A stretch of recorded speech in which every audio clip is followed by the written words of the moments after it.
समाव जोङो सिनायथि हाबाफारिखौ दानिसो जादों मानो होनोब्ला आलासि बिथांमोना फैगासिनो दङ दानिसे समनि उनाव आं सिनायथि हाबाफारिखौ आखायाव लागोन जाहाथे रायजो राजा बिथांमोना जायगायावनो जिरायनानै दं बयबो होंगो दोंगो खालामनो नाङा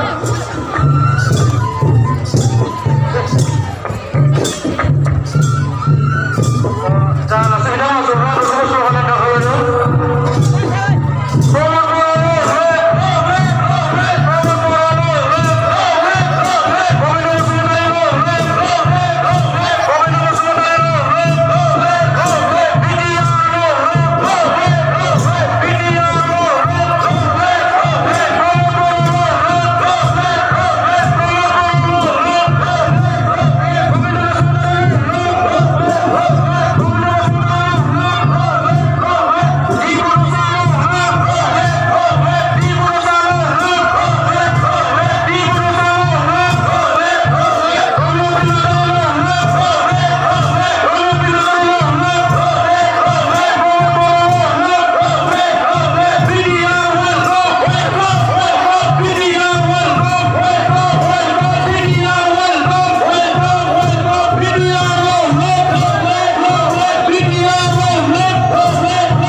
बारग'आ आफादगिरि बे गेवलां मेलाव बाहागो लानो हानाय बिटिआरआव गोदानै दाजानाय सरकारनि डिपुटि चिफ मोनसे समनि बिग्रायारि हान्जानि दैदेनगिरि मानगोनां गबिन्द बसुमतारी बाहागो लानो हानाय दुलाराय बर' फरायसा आफादनि बोसोनगिरि कुसुम स्वर्गियारि धिकाजुलि समष्टिनि एमएलए अशोक सिंगाल बिथां আমাৰ বহু বছৰৰ পৰা সকলো সংগ্ৰাম সকলো কাম কাজত আমাক সদায় সহায় কৰি অহা পেৰুং চেৰি ডাঙৰীয়া বিচি এলাইট ছ'চাইটিৰ আসাম জোনৰ তেখেত চেয়াৰমেন बर' साहित्य सभानि मानगोनां दैदेनगिरि बिथांमोन रौता समष्टिनि एमसिएलए डक्टर नीलुत स्वर्गियारि बाहागो लानो हानाय गुबुन गुबुन दैदेनगिरिफोर सिबिनां रायजोफोर आइ आफा नोंथांमोन दा बे समाव बाहागो लानाय रायजो राजा बयनिसिमबो आङो खुलुमनाय आरो सिबिनायखौ बावहरबाय आरो नोंथांमोनखौ गोबाव समनि उनाव लोगो मोननानै आङो गोसोआव जोबोद रंजाखांनाय मोनदों आङो गिबियावनो गोसो गोरबोनिफ्राय साबायखर बावनो सानो थांनाय गोलाव सम हारिनि सोमावसारनायाव नोंथांमोनाबो बाहागो लानानै बे सोमावसारनायखौ जाफुंसारहोनायाव बेसेबांबा बिहोमा होबोबाय सान्दुं मिथिया अखा मिथिया बायदिसिना थासारिखौ नेवसिनानै नोंथांमोनाबो फारफ्रोमबो बिथिंनिफ्राय गोब्राब हाबा मावनानै जोंनि सोमावसारनायखौ जाफुंसारहोबाय एबसुनि सोमावसारनाय एनडिबिनि सोमावसारनाय जेसेबां सोमावसारनाय जाबोदों बे मोनफ्रोमबो सोमावसारनायाव बाहागो लानानै जाफुंसारहोनायनि थाखाय बे सनितपुर जिल्लानि साफ्रोमबो रायजो राजानिसिम आङो गोसो गोरबोनि सिबिनायखौ बावहरो बे ओनसोलनि गासैबो मुंख्लंफोरनिसिम आंनि खुलुमनायखौ बावहरो बे सोमावसारनाय समाव न' बां सावजानाय बायदिसिना पुलिस मिलिटारिजों बुजानाय जोंनि दुखुथिया साफ्रोमबो बर' बिदा फंबायफोरनिसिमबो आङो गोसो गोरबोनि अननायखौ बे समाव बावहरबाय। दा मानगोनां रायजोफोर, आङो बारा गोलाव बुंनो सानाखै। दिनै एबसुनि आफादगिरिया बाहागो लानानै बुंनांगौ खोथाखौ बुंलांजोब्बाय। जोङो नोंथांमोननि आशीर्बादाव सोमावसारनायाव बाहागो लाबोनानै दिनैहाय बिटिआर खुंथाय फैनाय लोगो लोगो बे खुंथायखौ सामलायनो थाखाय रायजो राजानि अननायाव एसे खाबु मोनदों। गोबां समाव आङो नोंथांमोननि सिगाङाव रायजो राजाफोरनि सिगाङाव मेल मिटिंआव माखासे बिबुंथिफोरखौ होबोबाय। नोंथांमोना बयबो खोनाखाबाय आरो बांसिन आंनि बिबुंथिनि गेजेरजों आङो राजखान्थियाव बाहागो लाया होननानै गोदोनिफ्रायनो बुंबोदोंमोन। आरो आंनि गोसो गोरबोआव सोंनानै नायोब्ला दिनैबो आंहा राजखान्थि खालामनो हानायनि मोनसे गोसोआ दाबो आंनियाव फैयाखै। आङो गावखौनो सासे राजखान्थिगिरि एबा पलिटिशियान बायदियै दानो मालाबाबो सानाखै। नाथाय मानगोनां रायजोफोर, मोनसे हारिया थांना थानांगौब्ला गोबां रोखोमै हाबा मावनो गोनां जायो। जोङो सोमावसारनो गोनां जायो, जोङो जुजिनो गोनां जायो, सोरबा थै आरो जिउ होनो गोनां जायो। आरो बेजों लोगोसे हारिनि गुबुन गुबुन बिथिंफोरखौ जौगाहोनो थाखाय सोरबा धोरोम आफादाव, सोरबा हारिमु आफादाव, सोरबा आबादारि आफादाव, सोरबा थुनलाइ आफादाव, सोरबा आइजो आफादाव, सोरबा फरायसा आफादाव, सोरबा राजखान्थियाव थानानै खामानि मावनो गोनां जायो। दा गुबुन गुबुन आयदायाव, गुबुन गुबुन बिथिङाव, गुबुन गुबुन आफादफोराव थानानै हाबा मावग्रा मानसिफ्रा जेब्ला गोसो गोरबोजों हारिखौ मोजां मोननानै अननानै सिबिनानै हाबा मावो, अब्ला हारियाव अलखद फैया। जेब्ला गुबुन गुबुन आफादाव थानाय जोंनि दैदेनगिरिफ्रा गावनि मावनो गोनां हाबाफोरखौ गोसो होनानै मावा, अब्ला जोंनि हारियाव गोबां अलखद फैयो, जेंना फैयो। दा बेबायदिनो मोनसे थासारि थांनाय 30-40 बोसोराव जोंनि हारियाव नुजाबोदों। बिग्रायारिफ्रा मोनसे लामाजों थाङो, राजखान्थियाव थाग्रा मानसिफ्रा मोनसे लामाजों थाङो। मोनसे समाव पिटिसि एबसुनि दाङाबाजि जादोंमोन, बिनि उनाव बिएलटि एनडिबिनि दाङाबाजि जादों, आरो बिनि उनाव फैनानै बिपिएफ बिपिपिएफ मोनसे दाङाबाजि जादों। आरो थांनाय 19 बोसोराव बिपिएफ हान्जाया बिटिसि ओनसोलखौ सामलायदों। बे सामलायनायानो बर'फोरनि पावारनि सेन्टार जानानै दङमोन। बिटिसिआनो बर'फोरनि पावार सेन्टारमोन, गोहोनि सेन्टार। नाथाय बे पावार सेन्टाराव थानाय मानसिफ्रा बर'नि गोबां माहारि आफाद, एबसु बायदि आफादखौ मालाबाबो जोथोन लाबोआखै, मान होबोआखै, अनबोआखै। बिथांमोना एबसुनि एनडिबिनि गांनाय उखैनाय, लुबैनाय, सोमावसारनाय, हास्थायनायनि हेंथायैसो गसंबोदों। बर'नि माहारिनि शक्तिखौ बिथांमोना सरकाराव बाहायनो, सरकार सामलायनायाव, राजखान्थि सामलायनायाव बाहायनो नाजाबोदों। जायनि थाखाय जोंनि हारिनि जेंनाया सुस्रांजानो नागारनानै गोबां बेले बेजे महर मोनदोंमोन। आरो बेबायदि थासारियावनो मोनसे समाव बेसेबांबा गोख्रों बुहुमनि मानसिखौनो सोमोनांहोनो हानाय, भारतनि मानसिखौनो सिगिनो हानाय, आसामनि मानसिफोरखौ सिगिनो हानाय एनडिबिनि सोमावसारनाया थेर बेथेर जानायनि लामायाव फैबायमोन। मोनसेनि उनाव मोननै, मोननैनि उनाव मोनथाम, मोनथामनि उनाव मोनब्रै गावस्रानानै एनडिबिनि सोमावसारनायखौनो थेर बेथेर खालामनो नाजाबायमोन माखासे खैसारि खालामग्रा राजखान्थि दैदेनगिरिफ्रा। नाथाय दिनै जोङो बाख्नायनांगोन, साबायखर बावनांगोन। दिनै जाय बिथाङा बिटिआर सरकाराव डिपुटि चिफ जाबाय, गबिन्द बसुमतारी बिथांनि दैदेननायाव, बिथांनि जे सैज्य खालामनो हानाय गोहो, गोलाव समसिम नायहरनो हानाय, इयुन नोजोर लानो हानाय गोहो, आरो बिथांनि जि लिडारशिप, बिनि गेजेरजोंनो जेरैखि जाया गाबथानानै, आरो जों दुलाराय बर' फरायसा आफादा बिथांजों थाफानानै जों बयबो ज'यै खौसेयै बे मुभमेन्टखौ, बे सोमावसारनायखौ मोनसे मान सन्माननि गेजेरजों थांनाय 23 जानुवारियाव फिनिशिं खालामनो हादों। दा बियो जोंनि थाखाय बेसेबांबा मोनसे गिदिर जारिमिन। मानगोनां रायजो राजा नोंथांमोन, जोंनि सरकारानो एकर्डनि हेंथायै गसंदोंमोन, जेराव जोंनि मोनसे सोमावसारनायखौ मान सन्माननि गेजेरजों फिनिशिंआव लाबोनानै हारिनि थाखाय माबा मोनसे बिना लाबोनांगौ, बेबायदि समाव सरकाराव थाग्रा हाग्रामा महिलारिमोना जोंनि हेंथायै गसंदोंमोन। जोबोद दुखुनांथाव बाथ्रा। आरो दिनै एबसुनि आफादगिरिया बुंनाय बायदि आंबो बुंनांगोन, बर'नि सा 12 एमएलए, सा 22 एमएलए, साथाम मन्त्रि चिफ डिपुटि चिफ जेसेबां गिदिर गिदिर लिडारफोर दङ एमपि एमएलए जोंनि हेंथायै गसंदोंमोन आरो बै समाव जोंनि हारिनि नङाब्लाबो बिथां अशोक सिंहाला जोंजों साया बायदि थाफाना खामानि मावदोंमोन। दा बिथांखौ एबसुनि आफादगिरिया जेरैबायदि बाख्नायदों आंबो दिनै बुंनांगोन धिकाजुलिनि आइ आफा रायजो राजाया 5 बोसोर सिगाङाव बिथांखौ देरहाहोनायानो बर' हारिनि नैबे जेंनाखौ सुस्रांनायाव बेसेबांबा गिदिर खामानि मावनाय जादों। दा बिथांनि फारसे जोंहा दाहार थानानै दङ नैबे एकर्डनि बेलायाव आं बिथांखौ साबायखर बावो। दा सनितपुर जिल्लानि रायजो राजा नोंथांमोन दिनै माखासे खोथाखौ जोङो अपेनलि बुङाखैमोन मानोना जोंनि सुथुरा गोबां जोंखौ आगानफ्रामबो सुथुरफ्रा हेंथा होनो नागिरो।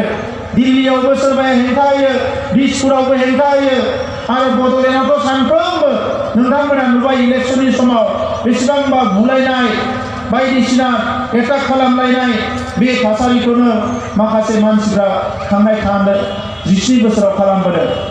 दा नंखायनो रायजोफोर एकर्डआ जाबाय आरो बे एकर्डआव आं नोंथांमोननि सिगाङाव बुंदोंमोन एकर्डखौ ओइखालिसो खालामगोन जिखालि गभर्नमेन्टआ सानजाहा सिमाखौ बारायगोन होननानै जोंनि सिगाङाव खोथा होगोन आरो बिथांमोना जेला सानजानि सिमाखौ बारायगोन होननानै बुंबाय अब्ला जों आलादा रायजोखौ दोनथ'नानैब्लाबो जों एकर्ड खालामनो थाखाय राजि जादों।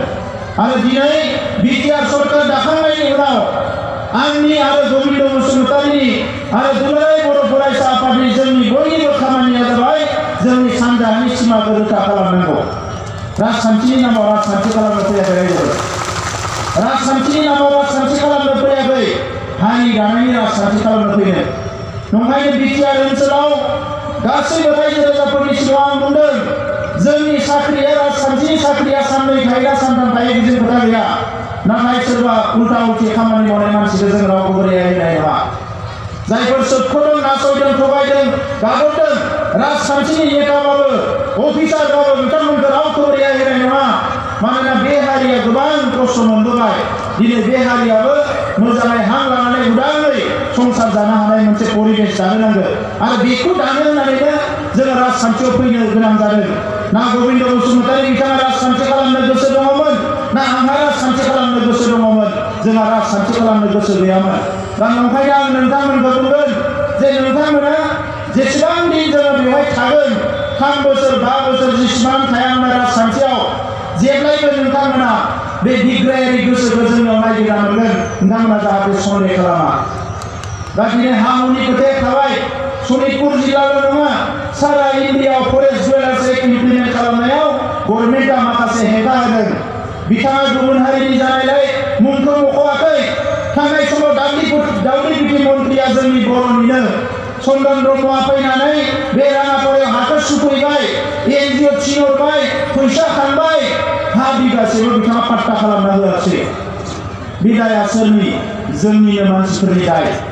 थांनाय 15 बोसोराव मालाबा आब' प्रमिलाया दाउदैबिथि मन्थ्रि जादों, मालाबा चन्दन ब्रह्मआ दाउदैबिथि मन्थ्रि जादों आरो हा हु होनांगौनि बिबाना दाउदैबिथिनि सायावमोन। नाथाय दिनैसिम बेसेबांबा नाजानायनि उनावबो दाउदैबिथिया बे खामानिखौ मावफुङासै। बिथाङा रायलायनानै पद्म हाजरिका बिथांखौबो गुरै खालामबाय, माखासे एमएलएफोरखौ गुरै खालामबाय। बिथांमोना हा होनो रेडि जाबाय, आंजोंबो रायलायबाय जेंना खालामला। नाथाय जोंनि मन्थ्रियासो हा हु होनायाव बिथांमोना हेंथा होबाय। दा दिनै राजखान्थिनि थाखाय उल्टा पाल्टा खोथाफोरखौ बिथांमोना बुङो नाथाय नंगुबै खामानिखौ बिथांमोना मावाखै। दा नंखायनो जों नाजादों फैगौ एसेम्बलि इलेक्सनाव जाय हारिनि हेंथा खामानि मावग्रा बिथांमोनखौ फेजेनजोबनानै मोजां मानसिखौ लाबोनानै हां मोनसेयावनो बे जेंनाफोरखौ जों फोजोबजोबनांगोन। मानोना हारिया गासैबो अधिकारखौ जोङो मोननांगोन। दा नंखायनो नोंथांमोना दासान दिनै गामिफ्रा हाबाखै होननानै जोङो नोंथांमोननि थाखाय खामानि मावनाय नङा। बुहुमनि बर'फोरखौ खौसे खालामनानै गेरेमसा हारि दानायनि जे एजेन्डा बेखौ बड'फा उपेन्द्रनाथ ब्रह्मआ जोंनो होलांदों आरो बे एजेन्डाखौ मोगथां महर होनो थाखायनो दिनै राजखान्थियाव फैदों। दा नंखायनो दिनै एबसुनि मिटिङाव फैदों, गाबोन समफोर एबसुनि मिटिङाव नेयाबाबो जों गावनो गामि गामि बेरायफैगोन। मा जेंना दङ मा जेंना गैया बेखौ मावनांगौआ बर' फिसा हिसाबै आंनि बिबान। दा नंखायनो एमएलए बिथाङा आं बुंदों बे लामाखौ थाबैनो खालामनानै होनांगौ, दै खुरखानायखौबो मावनानै होनांगौ। बे सारा खामानिखौ बिथांमोना जेखौ हायो मावगोन, जेखौ बिथांमोना मावनो हाया बहाबा थानसालि लुनांगौ, मन्दिर लुनांगौ, बहाबा जोंहा स्कुल कलेजनि जेंना दङ बे गासैबो खामानिखौ मावनांगौआ जोंनि बिबान दा मानगोनां रायजोफोर बे खामानि मावनाया बारा गोब्राब नङा नाथाय राजखान्थियाव थाग्रा मानसिफ्रा फुंनि मोनानि जौ बेदरजों गेलेनायखाय जुवा गेलेनायखायसो जोंनि हारिनि खामानिया थालांदों आङो थांनाय 15 अक्ट'आव समायखिरा लानायनि हाबाफारिया जोबलांनायनि उनाव दिनैसिम बे 6-7 दिन 8 दिन अफिसाव जिरायनानै नुबाय बे खामानि मावनाया जेबो गोब्राब नङा जोबोद गोरलैथार जेला मावालासिनो थायो अब्ला खिन्थु बे बारा गोरानिफ्राय गोरा जायो बे बिटिसि एरियाखौ स्कर्पिय' गारि गंसे लाना सानसेयाव खेबनै बेरायनो हायो नाथाय 15 बोसोराव जोंनि इएनजिएमफ्रा ना स्कुल नायखो ना लामा नायखो ना दालां नायखो बेरायनायनि नामाव गावनि लोगोफोरनियाव जौ बेदर जाना थांनायनि बादै जेबो खालामा सनितपुरावबो मालाबा फैयो खोनादों हाग्रामाबो फैयो बेथान चन्द्रन ब्रह्ममोनबो फैयोमोन फैनाय माने बहाबा जौ बेदर जाबाय मिनिबाय रंजा तामसा खालामबाय ब्लक थांबाय रायजो राजानि जेबो खोथा गैला दा बेसो जाबोदोंमोन नाथाय बेनि उल्था खामानि मावनो थाखाय जों फैदों दायो गेरेमसा हारि दानायनि हाबाखौ मावनांगोन आङो लाइमोनफोरखौ खावलायदों गोसो होनानै फराय आबादारिफ्रा गोसो होनानै आबाद माव सारा हारिनि मानसिफोरखौ लानानै बिटिसिआव सरकारखौ जोङो खुंदोंब्लाबो सारा आसामाव थानाय बर' फिसाफोरनि थाखाय जि मोनसे मास्टार रेस बानायनांगौ गेदेमा हारि बानायनांगौ बिनि प्लानखौ जोङो फैगौ जानुवारिनिफ्रायनो जागायगोन दा नंखायनो नोंथांमोना जेसेबां जेंना दङ टाइम टु टाइम जोंनोबो मिथिहो जोंबो रायलायगोन 1 तारिखनिफ्राय बिटिसि एरियानि थाखाय टोल फ्री नाम्बार होगोन जोङो सोर न' मोनाखै सोर न' मोनदों मा जादों बिनि टोल फ्री नाम्बार होगोन आरो फेब्रुवारिनि 1 तारिखनिफ्राय सारा आसामनि मानसिफोरनि थाखायबो होगोन जोङो टोल फ्री नाम्बार नोंथांमोना बिनिफ्रायनो मिस कल हरनानै सनितपुराव जे न' मोनाखै बेखौ जोंनो फोरमायहरनो हागोन अब्ला जोंनि बिटिआर सरकारा बिनि एमएलएनो जों बेखौ दैथायहरगोन आरो जों बुंगोन न'खौ नोंथाङा बानायनानै होनांगोन लामाखौ नोंथाङा बानायनानै होनांगोन सारा आसामनि एमएलए मन्थ्रिफोरजों जोङो क'क्राझाराव जिरायनानै क'र्डिनेट खालामजोबगोन आरो जेराव नांलायगोन जेराव धरना होनांगौ होगोन हांगार स्ट्राइक खालामगोन जि खालामनांगौ खालामगोन नाथाय 5 बोसोराव जोंनि हारिनि महर मुस्रिया सोलायनांगौ बेनो जोंनि गुबै थांखि दा ओंखायनो रायजोफोर आं गोलाव बाथ्रा बुंला उनाव फैबावगोन मोनाबायबो नोंथांमोनखौ लोगो मोननानै जोबोद गोजोननाय मोनदों थांनाय 20 बोसोर गोबां जायगा बेरायबाय मालाबा साइकेल लानानै मालाबा मटर साइकेल लानानै मालाबा थाबायनानै आरो नोंथांमोना जेसेबां अननाय होबाय मान सन्मान होबाय दा बेखौनो लानानै इयुननि समाव हारिनि खामानिखौ मावनो थाखाय जों जानजि खाफ्रादों आरो नोंथांमोननि मदद अननाया अरायसम थागोन आं बेखौ मिजिंथिदों दुलाराय बर' फरायसा आफादा बर' माहारिनि सिनस्रि बे दुलाराय बर' फरायसा आफादखौ जोङो मालाबाबो बावनानै थांनो नाङा फरायसा आफादखौनो बिन्दो खालामनानै जों हारि दानायनि हाबाफारिखौ जों आवगायलांनांगोन मानसिफ्रा लिडारफ्रा फैयो आरो थाङो गोबांनि साननाया गोबां गोदान साननाय फैयो बे गासैबो साननायनि गुबै बिन्दोआ जायनिफ्राय जागायो बे जाबाय दुलाराय बर' फरायसा आफाद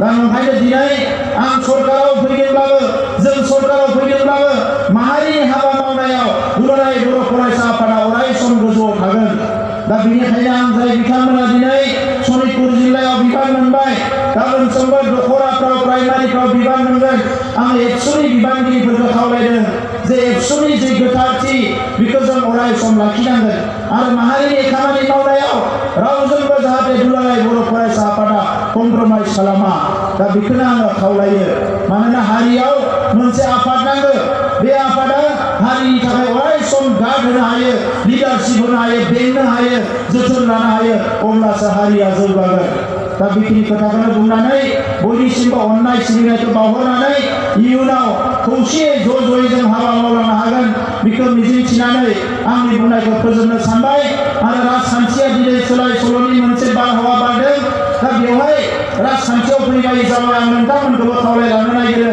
सम आरो थासारिखौ बुजिनानै सनितपुर ओनसोलनि रायजो राजाया जों खौसे जानानै राजखान्थियाव आगान सुरनांगोन नैबे समा जोंनि थाखाय जोबोद गोनां सम बे समाव जोङो गामि सोसननाय गामि दानख'नाय आरो गुबुन हाबा मावनायखौ जों आखायाव होदों दा गासैबो बाथ्राफोरखौ जोङो बुंफोरजोबनो हाया दा बेनिखायनो रायजोफ्रा बे बाथ्राखौ एबसुआ बुंनाय बायदियै बुजिनानै जाहाथे खामानिफोरखौ मावो आं बेखौनो खावलायनानै आंनि बुंनायखौ फोजोबबाय गोजोन्थों आरो बयनोबो गोदान बोसोर 2021 मायथाइनि गाहाम हामलायनायखौ बावहरबाय अबंलावरिनि खाथियाव आरज गाबदों 2021 मायथाइयाव नोंथांमोना बयबो अनलायनानै न'खराव संसार जानो हागोन जोंनि फरायसाफ्रा मोजां सोलोंथाइ लानो हागोन समाजनि दैदेनगिरिफ्राबो जाफुंसार जागोन बयनिबो न'आव सुख सान्थिया थागोन बिनि थाखाय अबंलावरिनि खाथियाव आरज गाबनानै आङो बयनिसिमबो खुलुमनानै आंनि बुंनायखौ बेयावनो फोजोबबाय गोजोन्थों